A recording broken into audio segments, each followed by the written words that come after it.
Assalamualaikum warahmatullahi wabarakatuh. Berjumpa kembali dengan saya Isnan Adi Prianto.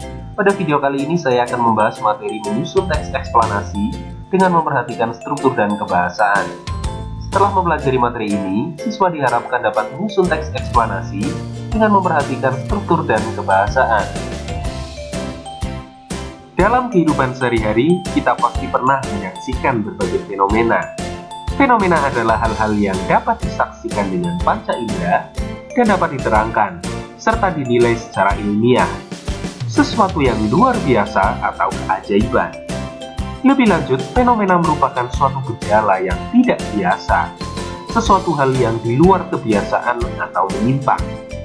Dalam beberapa kasus, fenomena merupakan sesuatu hal yang bersifat unik dan bersifat massal atau melibatkan orang banyak. Beberapa fenomena sosial yang pernah terjadi di Indonesia adalah fenomena om telolet om, fenomena foto selfie, fenomena manusia silver, dan masih banyak yang lainnya. Beberapa dekade terakhir, fenomena alam pun terjadi di Indonesia, seperti bencana alam, gerhana, dan lain-lain. Fenomena yang terkait dengan kebudayaan pun terus bermunculan seiring dengan perkembangan zaman, seperti munculnya bahasa gaul, akulturasi budaya, dan hilangnya budaya-budaya lokal. Teks eksplanasi adalah teks yang berisi tentang proses terjadinya fenomena alam, sosial, dan budaya. Teks eksplanasi berisi penjelasan tentang bagaimana suatu fenomena, dalam hal ini fenomena alam, sosial, dan budaya itu muncul dan bahkan hilang.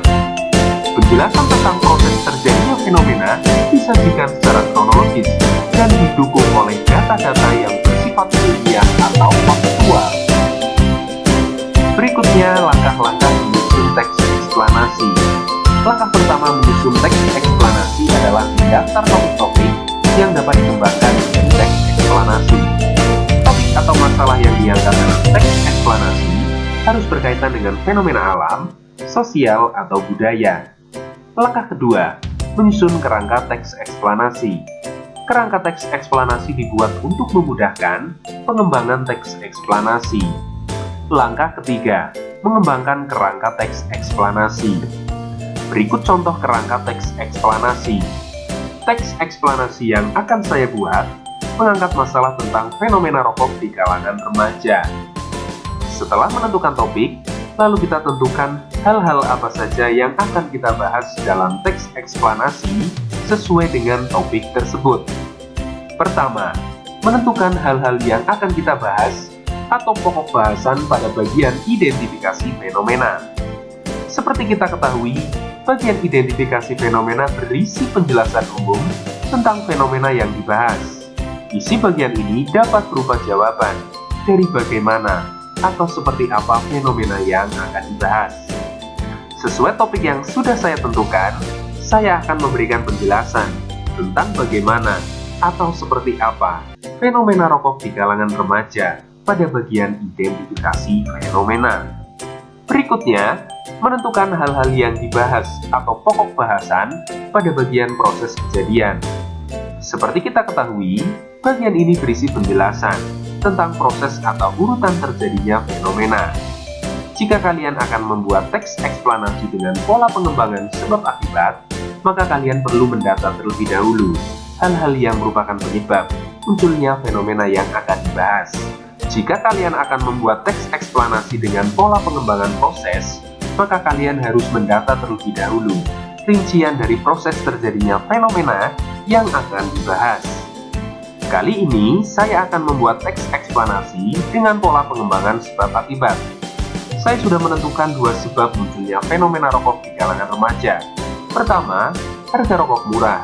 Kedua, iklan rokok gencar menyasar remaja. Sebab-sebab tersebut merupakan pokok bahasan yang nantinya dikembangkan dalam teks eksplanasi yang kita buat. Semakin banyak pokok bahasan di bagian ini, maka akan semakin panjang pula teks eksplanasi yang kita buat. Terakhir, menentukan hal yang akan kita bahas atau pokok bahasan pada bagian ulasan. Bagian ulasan berisi tanggapan penulis tentang fenomena yang dibahas. Tanggapan dapat berupa saran, kritik, atau simpulan. Pada bagian ini, saya akan memberikan masukan terkait dengan fenomena rokok di kalangan remaja. Selanjutnya, pokok bahasan yang sudah ditentukan kita kembangkan menjadi paragraf. Pertama, mengembangkan pokok bahasan bagian identifikasi fenomena. Seperti yang sudah saya tentukan sebelumnya, bagian identifikasi fenomena akan saya isi dengan penjelasan tentang bagaimana atau seperti apa fenomena rokok di kalangan remaja. Berikut ini contoh pengembangannya. Selanjutnya, mengembangkan pokok bahasan bagian proses kejadian. Pokok bahasan yang pertama adalah harga rokok murah. Pertama, kita buat kalimat utama yang berisi sebab pertama tersebut. Kalimat utama yang sudah dibuat digunakan untuk mengawali paragraf yang pertama. Berikut ini contoh pengembangannya. Selanjutnya, kita buat kalimat utama yang berisi sebab yang kedua. Kalimat utama tersebut digunakan untuk mengawali paragraf yang kedua. Berikut ini contoh pengembangannya. Terakhir, mengembangkan pokok bahasan bagian ulasan. Pada bagian ini, saya memberikan saran atau masukan terkait dengan fenomena rokok di kalangan remaja. Berikut ini contoh pengembangannya. Setelah mengembangkan pokok bahasan pada masing-masing bagian menjadi sebuah paragraf, selanjutnya kita susun paragraf tersebut menjadi sebuah teks. Paragraf yang berisi identifikasi fenomena atau penjelasan tentang fenomena yang dibahas menjadi bagian pembuka. Paragraf yang berisi sebab akibat menjadi bagian isi, dan paragraf yang berisi ulasan sebagai penutup. Dalam teks eksplanasi, kita perlu menyajikan data-data atau informasi yang bersifat faktual untuk mendukung opini kita. Data-data atau informasi tersebut dapat diperoleh dengan cara mengutip.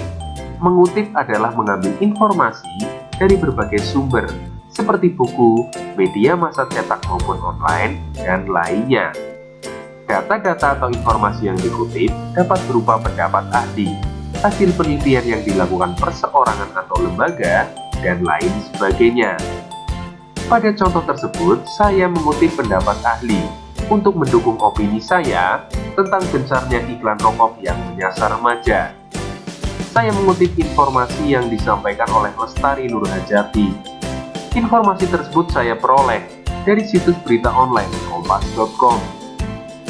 Selain menambahkan informasi yang dikutip pada tulisan kita juga perlu mencantumkan sumber kutipan atau dari mana informasi tersebut diperoleh, agar kita tidak dianggap plagiat. Pastikan bahwa informasi yang kita kutip diambil dari sumber yang kredibel atau terpercaya. Jika yang dikutip adalah pendapat ahli, maka sebutkan nama dan profesi.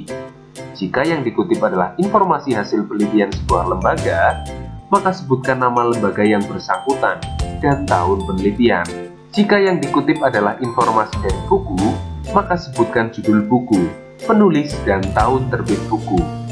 Jumlah kutipan disesuaikan dengan kebutuhan. Demikian pembahasan tentang materi menyusun teks eksplanasi. Semoga bermanfaat. Terima kasih. Wassalamualaikum warahmatullahi wabarakatuh.